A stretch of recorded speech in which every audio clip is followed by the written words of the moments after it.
যে মানুষের ঢল পড়ে গেছে, সেই ঢলটা আবার আস্তে আস্তে প্রস্ফুটিত হয়ে গেছিল, নিস্তেজ হয়ে গেছিল।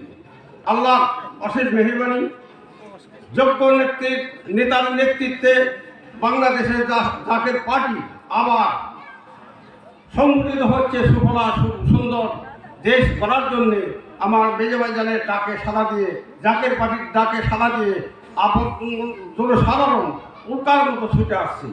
আমি বলতে চাই যে আপনাদের কাছে আসছেন, আমি আপনাদের কাছে সবিনয় নিবেদন করব, আপনারা জাকের পার্টি গোলাপ ফুলে ভোট দেবেন।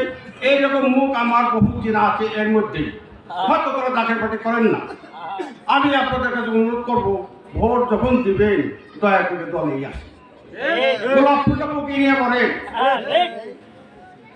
আল্লাহ পাক রব্বুল আলামিন যে আমাদের এই দুনিয়াতে পাঠাইছেন, এই দেশে, এই বাংলা কেন, বাংলার বাইরেও এই দেশে ইসলাম প্রচার করছে, ইসলামের শান্তি পতাকা বহন করেছেন বিশ্ব অলি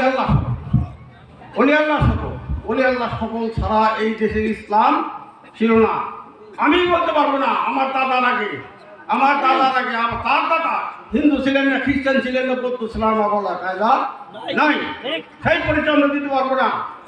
আমরা এটা পালন কোথায়? আমি মুসলমানের ছেলে, আমি মুসলমান।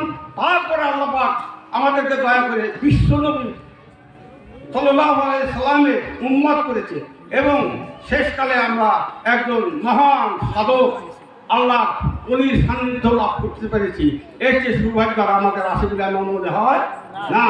তাই আমি বলতে চাই, বিশ্বকে সাধুবাবু বলেছেন, বাবা দেখেন না মুরগির বাচ্চা ফোটে, মুরগি বাচ্চা নিয়ে বাইরে আমার খাওয়া, কিন্তু দেখা যায় আকাশে চিল উঠতেছে, চিলের শব্দ পাওয়ার সাথে সাথে মা মুরগি কোক কোক করে শব্দ দেয়, বাচ্চাগুলি ছুটে তার পাখার তলে যায়।